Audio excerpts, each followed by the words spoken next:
The worst time to plan for a disaster is at the start. The Caspian Arch Initiative encompasses a unique and unprecedented collaborative effort that will have a global impact. This effort will include national, scientific, industrial, and community-driven solutions to safeguard the Caspian Sea zone. The region holds tremendous potential for economic growth and development.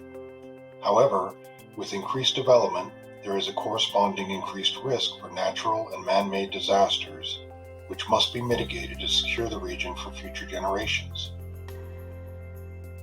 Disasters, by definition, are unplanned events which have the capacity to decimate fragile ecosystems, destabilize economies, and can be lethal to our populations. Recovery from disasters can span decades and saps vital resources which could be better used for the myriad of needs required for human progression. Whether one agrees with the international consensus about climate change and its potential to wreak havoc is immaterial to the responsibility nations and stakeholders have to prepare for, manage, and recover from disasters. Citizens depend on those with the authorities, expertise, and capabilities to prepare for these eventualities. As leaders, researchers, managers, and organizers, it is our shared responsibility to build resilient systems that are effective, comprehensive, and provide a safety net for our fellow humans and the world in which we live. Current disaster response efforts suffer from a lack of standard operational procedures. National and international relief efforts are often conducted with limited information about material and service needs. Information is often passed vertically within a responding agency, with little to no information sharing across other agencies. This results in a redundancy of effort and seldom provides relief beyond the geographic or demographic epicenter of a disaster zone. A review of the research conducted by notable international disaster-focused institutions will show that nearly all of the planning efforts are focused on urban areas, even though the rural and agrarian sectors have been recognized as supremely important to the recovery of an affected region. All people deserve consideration. The Caspian Arch Initiative represents a real opportunity to create models for local, state, regional, and international disaster planning and resilience. The initiative will bring the region's best minds together to solve the most difficult problems.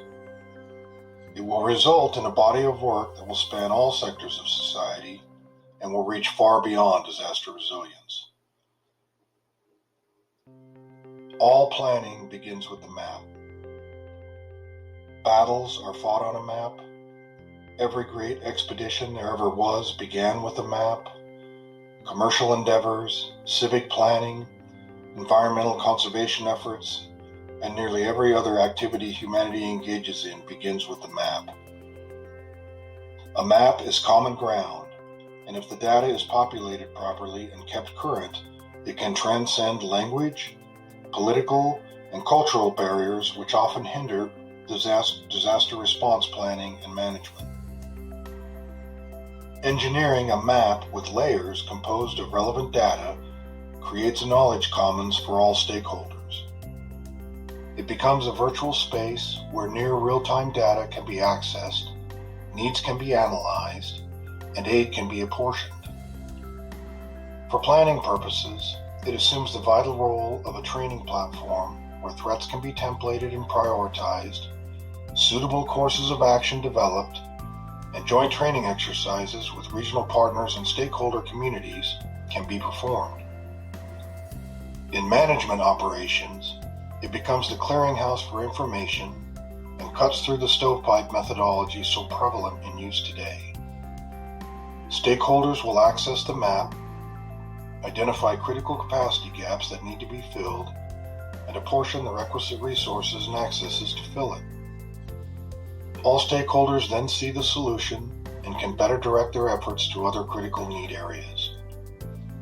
Redundancy and waste are reduced, and a wider swath of the population in the affected zone can be supported more effectively. Leaders at every level are better informed and free to make better decisions in the management sphere.